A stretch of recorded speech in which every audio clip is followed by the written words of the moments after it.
You for your testimony. Next is Margaret Dorr.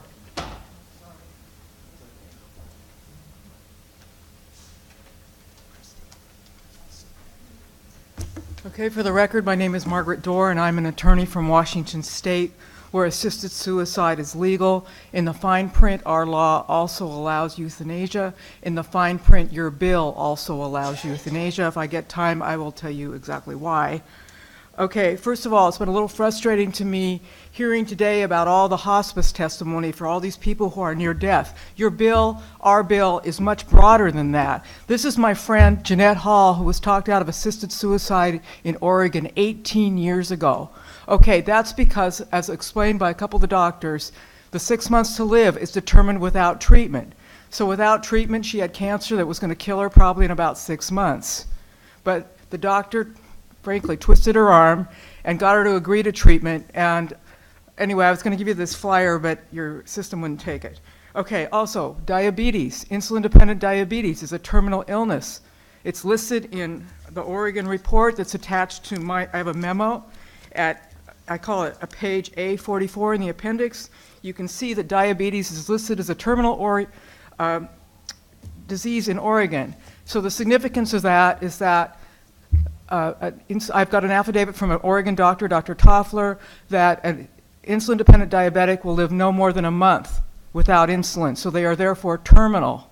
So if any of you have chronic conditions, you may be voting to have yourself labeled terminal. Does that make you feel safe? Okay, so then the bill is stacked against the individual, with the most obvious problem being the complete lack of oversight at the death. Two people can be there, one leaves alive, one leaves dead. The one that leaves alive inherits from the one that leaves dead. How much do you trust your family? I mean, shoot, I'm a probate lawyer. I've seen everything. And then I wanted to talk about the death certificate. So the significance of the falsification of the death certificate to list a terminal illness is that that is the cause of death as a matter of law. It's not like with a normal death certificate where you might put down one cause of death, and then later it turns out maybe it was a murder, or you wrote it down as a murder, and then later you figured out it was a suicide. You can change it. But because it's a cause of death as a matter of law is a terminal illness. If it later turns out it was a murder for the money, too bad. The heirs still get to inherit. So say dad gets a bad diagnosis, terminal illness, and his son's back in his life, and comes back, and things are going okay, and then the son says, well, I'd hate to see you suffer. Why don't you sign up just in case? And you let everybody else go over, so I'm just going to finish this. So just in case things get bad, okay? So then dad goes to the doctor again, gets a surprisingly good result.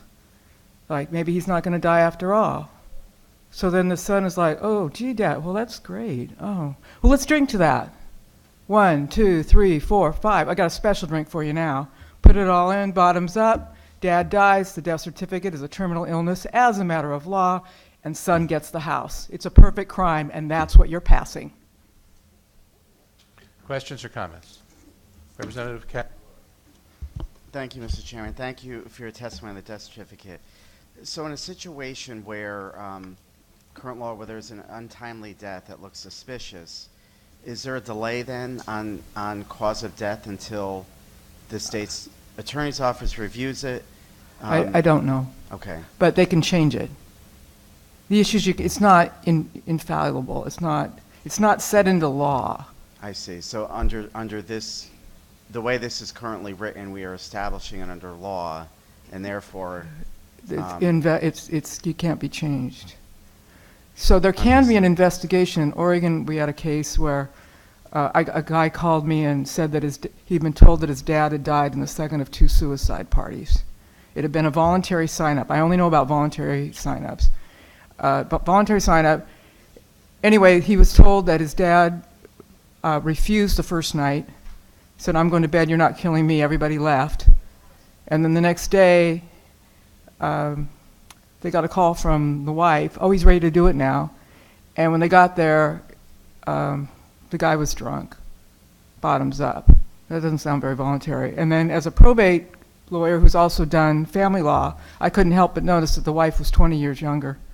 So this, if she divorced him, he would have got the house. This way she got everything. And then you speak to the terminal illness piece, Mm-hmm. which if somebody's withheld insulin, they do become terminal within 6 months. The response would be, well, it's still that person's choice. So why should we worry about that? Well, I don't know. I wouldn't want to have a condition that I'm labeled terminal for. If you were an insulin dependent diabetic, do you want, after this law's passed, you're going to be considered terminal? People could treat you differently. And also, it might not be their choice. I mean, again, everybody I've ever talked to has signed up voluntarily. It's just that later, things get dicey, or it can tear the families apart. So the first time I got contacted by someone, it was the daughter and her dad, and the dad's girlfriend had all been at the doctor. And then the doctor said, well, it's brain cancer. Do you want to be treated? Dad said no. Then he said, you want to die now? And Dad was like, well, no. And then somehow through that conversation, he signed up for the lethal dose. And then after that, one side of the family, like the girlfriend, thought it'd be really great to have a suicide party. The daughter was aghast. And he spent the last 3 months of his life torn over whether or not he should kill himself. The daughter couldn't talk to me about it afterwards. She was so traumatized. And then the guy with the two suicide parties, his son too. In my materials, I've got a study from Switzerland. They interviewed the people that went, you know what Dignitas is? So that's a suicide clinic in Switzerland, and foreigners go there. So people from out of the country go there. And so they interviewed like the trusted friend like a year and a half out. And they found that 1 out of 5 were pretty traumatized by being there. So it's not as simple as it sounds. I'm not saying this never works. Right. Okay? I'm just saying that once you open it up, and then the other thing is, I'm going to try and give it to you tomorrow or the next day. We did, with the two suicide party guy, we had a cop go in, and I've got materials that talk about how even the cop could not get information from the state of Oregon. And the cop ended up going to Compassion and Choices. And they maintain the records. In other words, it's kind of privatized, the whole system. So the state, and also you can't do your own study as the state, because what happens is the death certificate will have the accurate name of the patient when they died, but it won't say they died from assisted suicide or euthanasia. Okay?